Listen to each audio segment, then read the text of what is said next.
Hello, everyone. It is Joe, and this is the Golden Hour. Look at those trees behind me. Aren't they great? It's actually that one big tree. Um, you can't see it. Maybe I can turn the camera, but there's another one right there. A great big tree with branches that go out in all directions. They're one of the features of this forest that I really enjoy. And let's find a place to hold the camera still. There we go. Yes, I really enjoy the big trees in this forest, and I give them names. This one is called the Stag, and it's fun to learn them all and camp near them all for a little while. So, as I said, this is Joe Neely. This is the Golden Hour, and I got a little bit of mosquitoes going on today. So if you see me bumping around or getting distracted a bit, that's me swatting a mosquito or whatever. So bear with me. But we'll try to hold it still. I am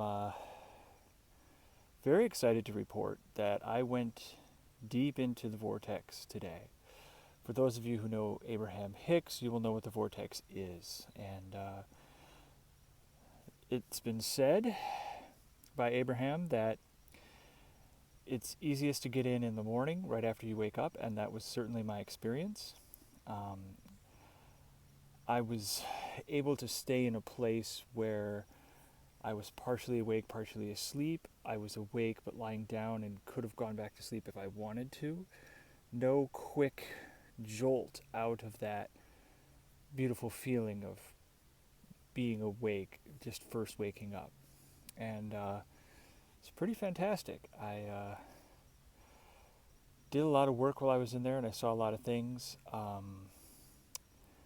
Thought of a lot of things, manifested things, had a really wonderful time.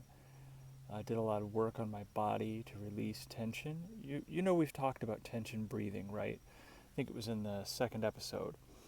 You breathe in. Try to feel a tension somewhere, especially if it has an emotional component. Some of them are just tensions, like as I breathe in, I can feel the fullness in my stomach. As my breath moves my guts around and squishes them, because my abdomen's full of air, right? So it compresses everything else. And sometimes I feel that. Maybe with an emotion attached, maybe not. Other times, I can feel tightnesses, like I can feel one in my shoulder here. It doesn't seem to be an emotional attachment, which is nice. Some of them are just aches and pains. Some of them are just natural feelings, like food moving through your tummy or air moving through your tummy. I guess it's methane, not air, but you know what I mean. Farts.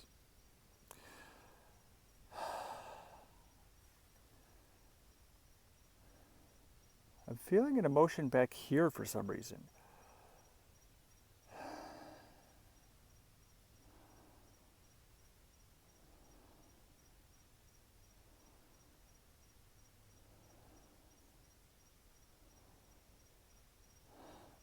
That's a better example. I almost cried there. I'm releasing something that's back in this area. I don't know what it is. It doesn't feel like a muscular tension as much as me opening up my breathing,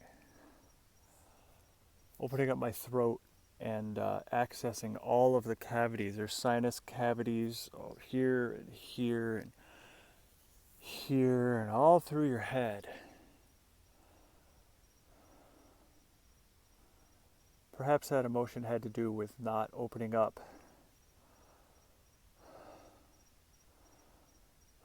sinuses or dealing with muscles back there. Maybe that triggered some other area. That's the other thing too, is not a lot of this is precise.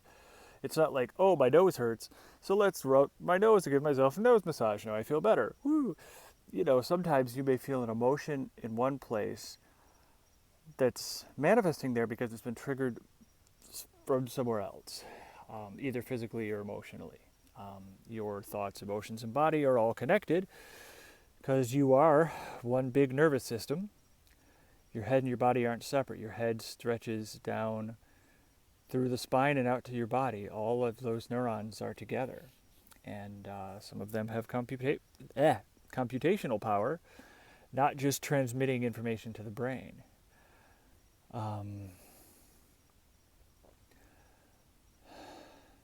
So, as you can see I'm trying to calm myself down by breathing.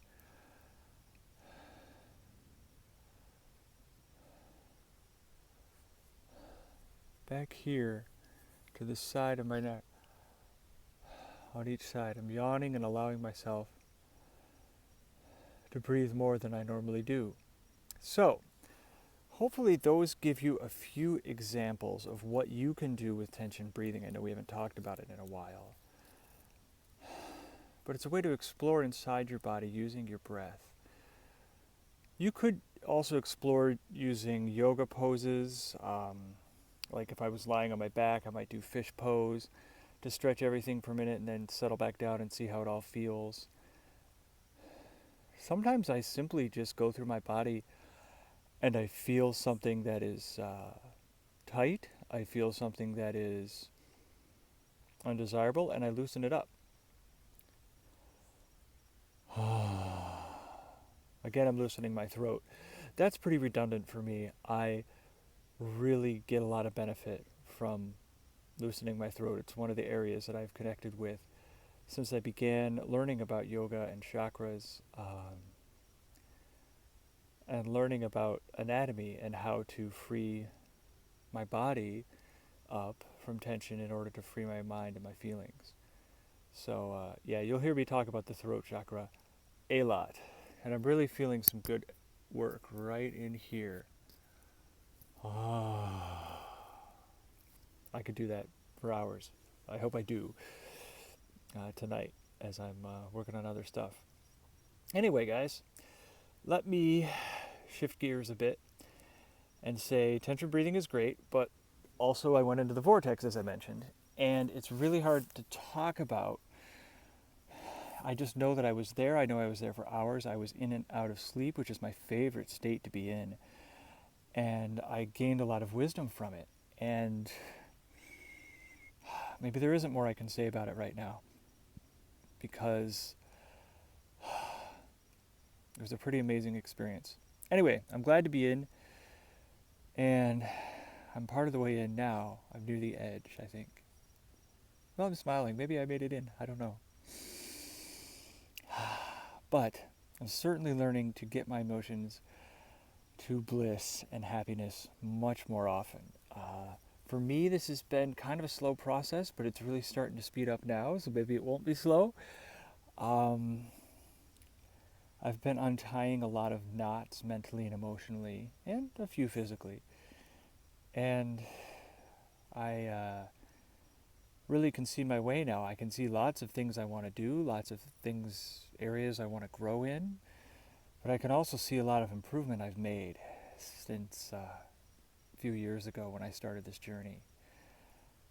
By journey, I mean both my physical desire to be on the road permanently and journey, as well as the spiritual journey, which said, I can't settle down. I can't accept that as a life. I have to move on. And that's been the biggest struggle, I guess, over the last 2 or 3 years, is just saying, "Oh, I want to hold back. I want to hold back. I don't want to do this," and then the other part of me definitely wanting to do it, and slowly letting go of the fear that says I can't make it work, and more than anything, letting go of that desire to feel bad. No matter what happens, I know I can handle it. I know I can feel good, and I just go through it. I don't react emotionally to what's happening in the world. It's pretty amazing. I should say I had a computer problem today. My very beloved computer was starting to freak out. The screen was starting to show me some really weird symbols or squigglies. I don't know what they were. I had cleaned it with a wet wipe. Maybe that's not good. Maybe it got wet inside. I'm hoping it'll dry out and be better. Gonna open it up tomorrow and see. As you can see, I'm still reacting a little bit emotionally to the world, but working on it. Point is, nothing I can do now. It's good to, you know, turned it off, turned it back on, turned it off. The problem persisted. And now I'm going to wait till the morning and, cycle the power again, see what happens, and then take the next step, which in this case will probably mean cycling to where they repair Macs. And perhaps learning about how to use the computers in the library until I get mine fixed.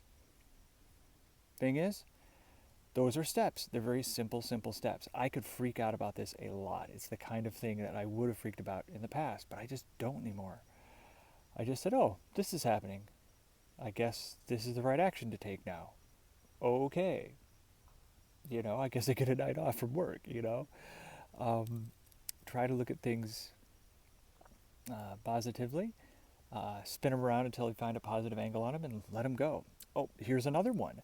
I like to share my count of push-ups with you guys, and I can say that I got 80 today, but I had done, I was going for 4 sets of 20, right? And I had done 2 20s, an 18, and a 14. So I hadn't gotten there. I believe that makes 20, 20, 18 is 58, plus 14 is 72. Anyway, so I had 72, and I was like, well, I got 76 yesterday and 74 the day before that. I guess, you don't always move up, and so I was feeling kind of bad. But I was just trying to let go of that feeling and just be neutral, which is good practice. Letting whatever comes in life just happen and feel okay about it. So yeah, like I said, I'm exaggerating a bit for the video, but I didn't really feel too bad about it. I just accepted it. And then I realized I could turn it on its head. Well, who says I have to do 4 sets? Do another set. Get to 80. It's only 8 more. I can do 8. Sometimes when I get up in the teens, especially if it's a later one of my sets, it might be a trouble for me, but I can do 8. So I did, and now I hit 80. I'm going to do the same thing that I told you about when I was at 60, which is hang out here until I can do them in sets of 20. Hang out at 80, do as many sets as it takes, and then work on getting it in 4 sets. I got it in 5 sets today, so who knows? That might happen tomorrow, might happen later, who knows? But it's a way for me to have a win. And when I did those 8 push-ups, when I realized I had a chance to redeem myself or prove my worthiness or all that kind of stuff that we do sometimes, I was just able to say, oh, okay. I do have an ego. I do have a desire to improve every day, raise my numbers every day, to see that I'm headed somewhere, because that gives me hope that even if I make a little progress every day, I know that eventually it'll pay off. Now, of course, we all know that if you progress a lot, 6 days a week and then 1 day a week you move back a little bit, you're still making great progress. But for my ego, it was great to go and just say, yep, I could do 8, I could make it, I could get 80, I can feel good. So I'm glad I hit 80, I'm glad I spun it around to feel better, but at the same point, I acknowledge that I have an ego and that I want to compete with myself. I don't know about other people. I tend to avoid competition with other people, except in certain areas that I excel in. Perhaps I don't compete with people in areas I know I'm going to lose. I think we all are guilty of that a little bit. But yeah, it's something to unravel. And did you hear me just say the word guilty? It's rare for me to use such a negative word on the show. And that's because I'm being genuine with you. I'm telling you what's going on with me right now. And there's a part of me that knows I have an ego and needs to accept it instead of feeling guilty about having an ego, about feeling guilty about being human and wanting to compete and wanting good things and wanting more than other people and, wanting status above people and all those kind of normal human things that we have and want. It doesn't mean I have to do what those desires are telling me. It doesn't mean I have to act in those ways. It just means, I want what I want. I'm a human. And I certainly don't want to feel bad for having an ego. The trick is to be aware of it. You can't be aware of something if you feel bad about it, because then as soon as you feel bad, you turn off the awareness. You look in another direction, you're not aware of it. Loving yourself just the way you are, ego and all, means you will be able to see yourself and maybe adjust how that ego functions, use it at different times or in different ways, really get behind the levers of your own life and start changing things the way you want. So that's what I'm hoping to do, and I hope you can too.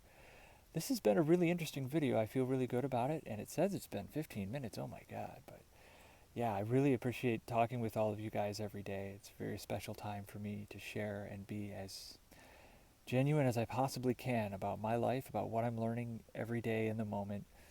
And like I said, we'll look back at this hundreds and hundreds of episodes from now, um, and use that time travel to go back and see how we've progressed. Those of you who are new to the show, maybe this episode is an early one for you. Maybe there are many, many more after it, and you can go look at those and see what I've become right now, or step back to the beginning and see who I was then. I'm living in the moment, but you can gain many perspectives, and that's pretty fantastic. That being said, this moment here right now feels pretty good. And I know that whatever happens, in the world logistically, however many push-ups I get, whether my computer's working, how all of my gear is functioning, how the weather is going to be, I know I can handle everything and feel great through it all. That being said, I'm certainly going to manifest good weather, wonderful equipment that works well and is reliable, and a good attitude and a strong body. So, I don't know. That's where I'm at right now. Uh, it's a journey. I look forward to connecting with you as you go through yours. Have a wonderful night. Oh, and check me out, joeneely.net/golden hour, and leave comments on YouTube. I remember the sales pitch. Good for me. Here's the goodbye finger. It hits the button on the screen, and then the screen goes away.